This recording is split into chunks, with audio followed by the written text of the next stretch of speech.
ও হেডলাইনে civic volunteer না, এটা বলবো সিভিক ভলেন্টিয়ারের নোংরা ছবি। সিভিক ভলেন্টিয়ারের ভালো কাজ দেখেছি, মন্দ কাজ দেখেছি। সিভিক ভলেন্টিয়ারের বিরুদ্ধে যে মন্দ কাজের অভিযোগ তার লিস্ট কিন্তু বিশেষ লম্বা। আমরা আপডেট দিয়ে থাকি আপনাদেরকে। আবারও সেই ঘটনা ঘটলো, এই জাস্ট কয়েকদিন আগে এই ধরনের একটা ঘটনা, লরি চালককে পিটিয়ে মারা, 3 জন গ্রেপ্তার হয়েছিল, তাদেরকে ক্লোজ করার ব্যাপার হয়েছিল, নবান্ন থেকে সেরকমই অর্ডার এসেছিল। তার 1 সপ্তাহ পার না হতে হতে আবারও সেই একই ধরনের ঘটনা, আবারও কিন্তু দাবি মতো টাকা না মেলায় গাড়ি চালককে মারধর।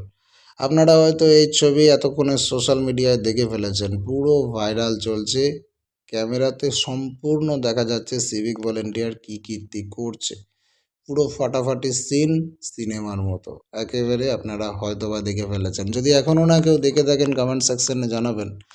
ফের দাদাগিরি সিভিক ভলেন্টিয়ারের, দাবি মতো টাকা না মেলায় গাড়ি চালককে মারধর। ফের দাদাগিরি, অভিযোগ টাকা যেটা চেয়েছিল সেই মাপের তারা দিচ্ছে না। এক গাড়ি চালককে টেনে হিঁচড়ে গাড়ি থেকে নামিয়ে রাস্তার পাশে থাকা একটা ঘরে ঢুকিয়ে বেধড়ক মারধর করা হয়। এমনই অভিযোগ মালদার হরিশ্চন্দ্রপুর থানার 3 সিভিক ভলেন্টিয়ারের বিরুদ্ধে। গাড়ি চালককে মারধরের একটা ভিডিও ভাইরাল হতেই ভিডিও ঘিরে চাঞ্চল্য। যদিও ভাইরাল হওয়া ওই ভিডিওর সত্যতা যাচাই করেনি আমাদের চ্যানেল। শুধু চালককেই মারধর নয়, এমনি গাড়িতে থাকা খালাসি চালককে মারধর করার প্রতিবাদ করতে গেলে তার দিকেও মুখোমুখি হয়ে তেড়ে আসে একজন সিভিক ভলেন্টিয়ার। জখম ওই গাড়ি চালক হরিশ্চন্দ্রপুর গ্রামীণ হাসপাতালে প্রাথমিক চিকিৎসার পর থানায় অভিযোগ দায়ের করেন। এরপর ওই 3 সিভিক ভলেন্টিয়ারকে ক্লোজ করে হরিশ্চন্দ্রপুর থানা। কিন্তু কাদের প্রশ্রয়ে সিভিক ভলেন্টিয়ারদের এত বারবারন্ত, কাদের মদতেই বা সিভিকদের এমন দাদাগিরি, এই নিয়ে উঠছে প্রশ্ন।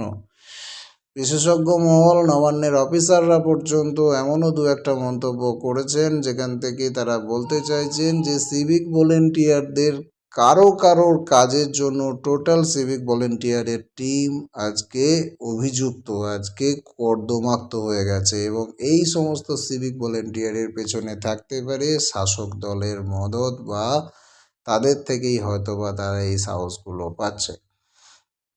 আচ্ছা, সিভিক ভলেন্টিয়ারের এরকম তোলা আদায় করার প্রয়োজন কেন হয়ে পড়ে? এটার জন্য দায়ী কে? সরকারের এই যে বেতন কাঠামো সিভিক ভলেন্টিয়ারদের এগেনস্টে, সেটা 10,000 টাকা বেতনে তাদেরকে যে পরিমাণ পরিশ্রম করতে হয় তাতে তাদের চলছে না বলেই কি তাদের এই অন্যায় কাজ কারবারগুলো শুরু করতে তারা বাধ্য হচ্ছে?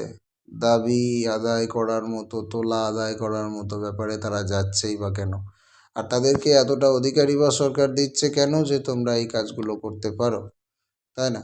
অ্যাকচুয়ালি নিয়ম অনুযায়ী সিভিক ভলেন্টিয়ার গাড়ি থামিয়ে কাগজ কলম চেক করা বা টাকা চাওয়া এই সমস্ত কাজ তারা করতে পারে না, তাদের কাছে রাইট নেই। তাহলে সিভিক ভলেন্টিয়ার করছে কেন?